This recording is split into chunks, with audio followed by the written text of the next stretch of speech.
I've been on this path for 7 years, which started in a major career life shift and a desire to live a life true to myself and in harmony with nature. A year later, major life change. A year later, after this major life change, I met a local Tai Chi Qigong master and began practicing this beautiful art that put me in touch with more deeply with my inner nature, my body, my energy. After 2 years of steady practice, I was initiated via Shaktipat and had awakening experiences.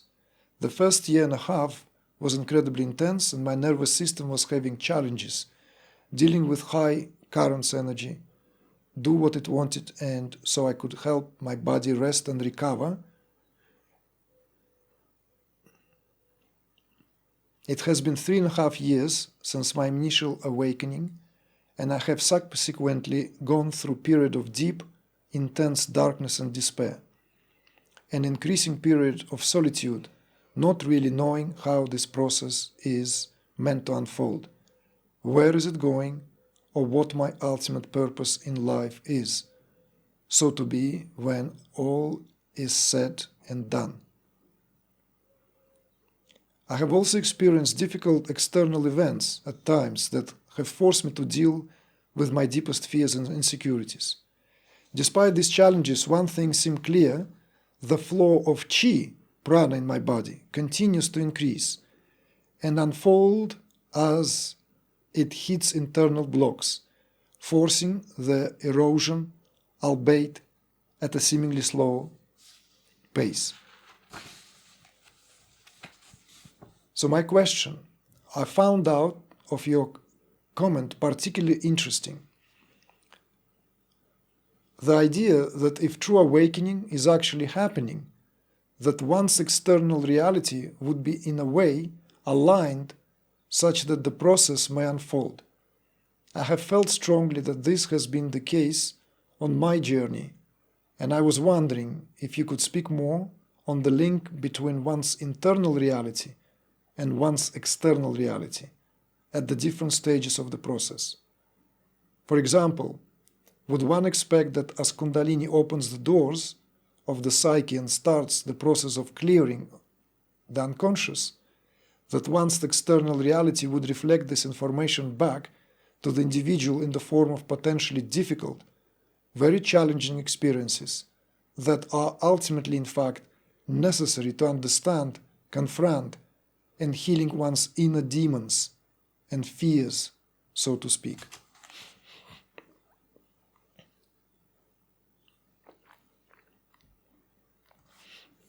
First, to concur, yes.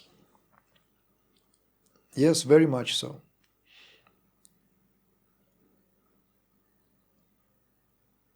This internal and external also needs to be understood so that we don't necessarily fall into this rosy picture, which very often promoted by a lot of spiritual,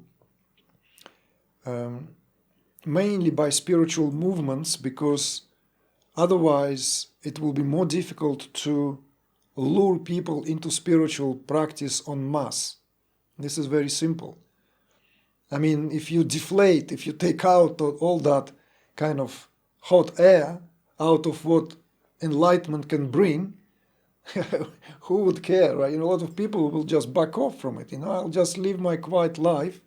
If enlightenment doesn't make me a superhero, superhuman, then why bother, right? I might as well just, get on with my life and the set of circumstances and just concentrate on my career, relationships, so forth. So let us not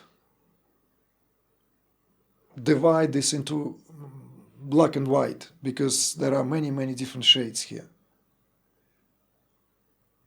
And if we acknowledge that rosier perspective, that somehow awakening makes things easier in every respect, and life becomes, they lived happily ever after.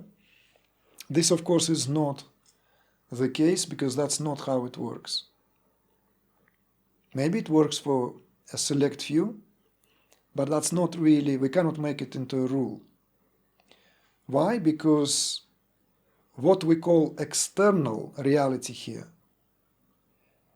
is checked by the amount of that what is known as prarabdha karma. Prarabdha karma is a kind of karma that all of us are come into this world, and it's a given. So we may want to change this and that, and we may exercise degrees of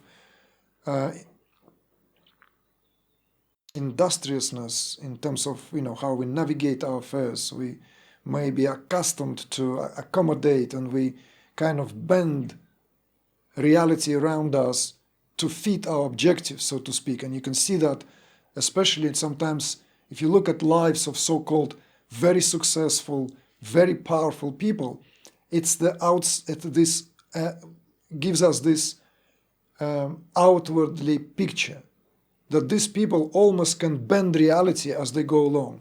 And especially if these people start selling courses, start kind of become motivational speakers, then narrative gets so infused with that we can almost cannot separate wheat from the chaff of what is actually going on.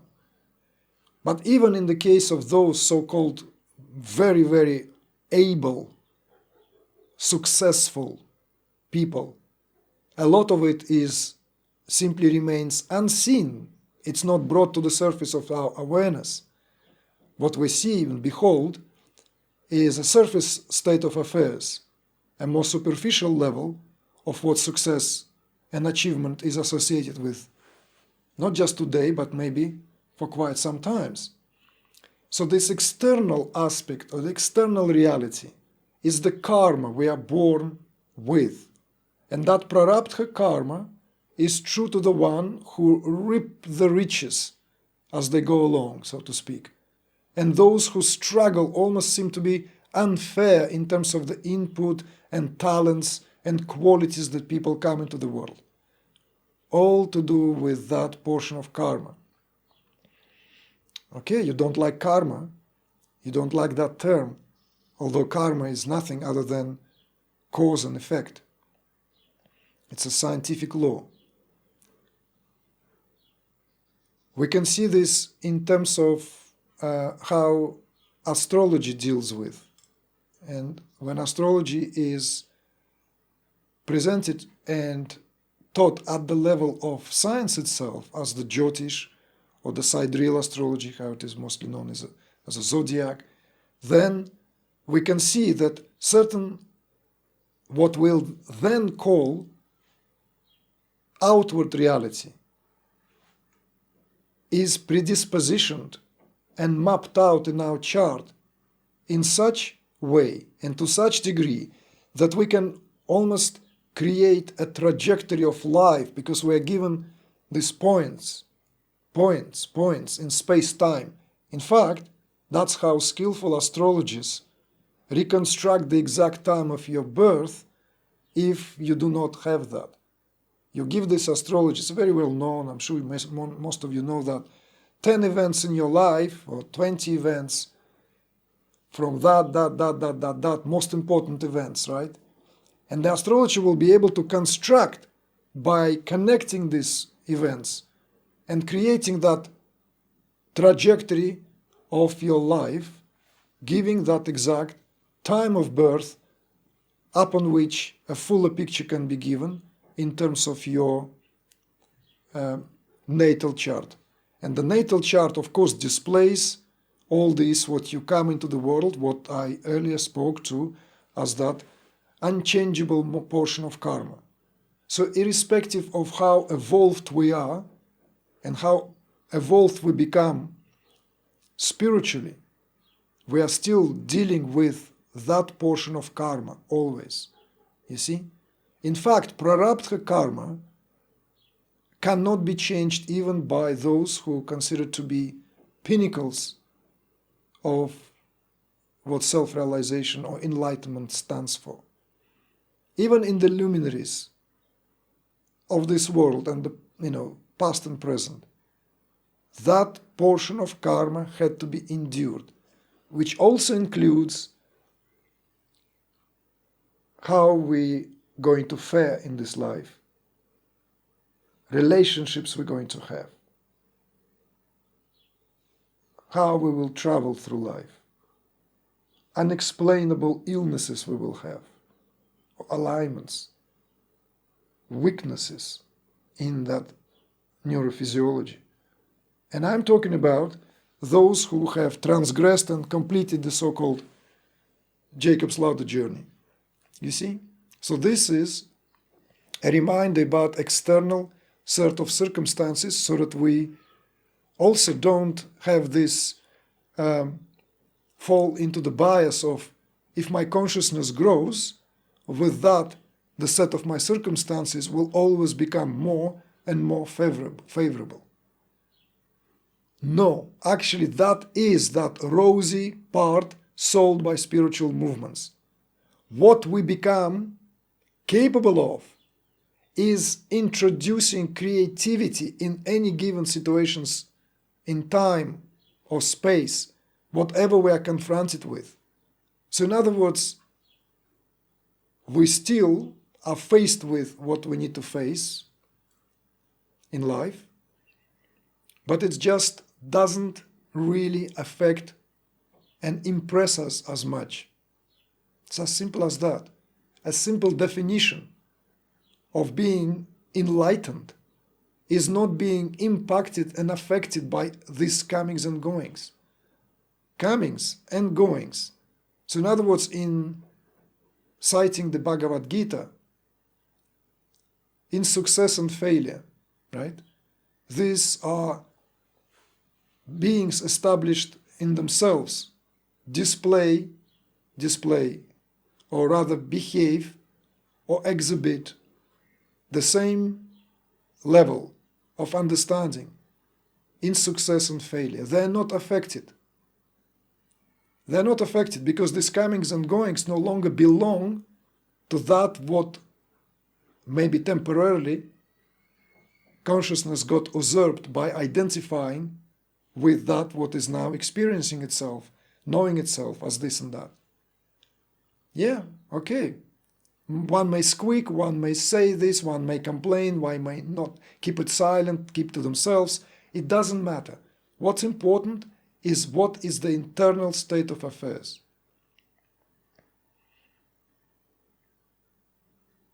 How are you, darling? How are you doing today? Are you okay? Of course, like your friend or spouse or child comes to you, or mother, whatever, if someone comes to you and just seeing you there, sitting quietly, and asks you, how are you doing today? You wouldn't necessarily brush them off saying, well, I'm sorry, dear, it doesn't matter, how am I today? What's the difference between today and yesterday? I'm infinity itself. No, you will kindly accept that gesture of inquiry, and you would say, well, just feeling under the weather a bit, this and that, and you'll give it as a chance to, take it off your heart. Or you might say, well, I know what, fantastic, I just feel so great and just enjoying the moment, What am I trying to say here is that external set of circumstances or external reality cannot be the measure of what we experience internally. This is very important to understand, and very important to have that clarity as well. So when this begins to happen, we don't suddenly feel that we somehow losing something here, losing in life, losing motivation, losing drive, losing this, losing that. at some point is inevitable, part of the parcel, to be embraced, even to be savored. That complete indifference to what the circumstances present, in success and failure, equanimity. One who has established, one who is established, is equal in success and failure. So this is where that adjustment is required in our understanding in terms of how that external versus internal reality. And in response to this question, which consists of various sort of strands here, yes, of course, at times we are faced with all that unconscious material, which is there simply as a display of what you yourself call this being faced with the inner demons. We just don't want to make a profession out of it, and we don't want to also create another kind of personality there as well, right? That kind of awakened, misunderstood genius confronted by inner demons, and also this need to have this healthy, grounded attitude towards all this, what the system may begin to spew out and what we begin to unload, what is being purged out of the system. And in that purging phase, in that phase of purgatory, whatever we're faced with, the unconscious, of course, may contain, most likely, contains what we don't like or afraid or have been suppressed. We suppressed it somehow, and that's the whole point why it has become unconscious. Anything that cannot be processed, and processing here, being aware of fully, conscious of, would have to hide in the domain of unconscious. And in this regard, with regard to the awakening, it's not just what I have experienced in this life. It's the spectrum which goes literally and comprises in itself 7 generations and further back. But it doesn't come in sequence. So there is no such thing as trying to go back to it frame by frame as in a movie. It doesn't work like that. Sometimes the chunk of that can be something that is ancestral and it's just being presented. Deal with it.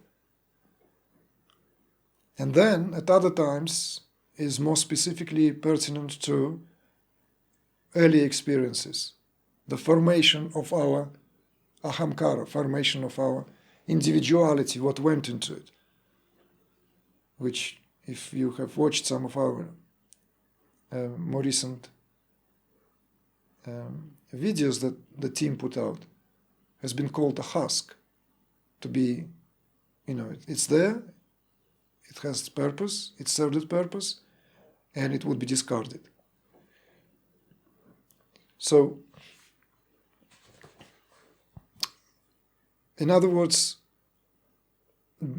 be equipped with that sense of courage, equanimity, and gratitude as well for being able to withstand, face this all, and face it off, and carry on your journey without forming in any way or falling into that sort of like, being hard done, because that also, in the awakening phases, not uncommon when some of that material may not fully present itself in the form of clearly seeing for what it is. So that victimhood may show itself in such a skillfully kind of camouflaged way that instead of clearly seeing all that nastiness or silliness or all that, quite frankly, which doesn't serve anything into, just meant to be burned as a torf, as a fuel in the process of awakening. It may be camouflaging itself through this prism and lens of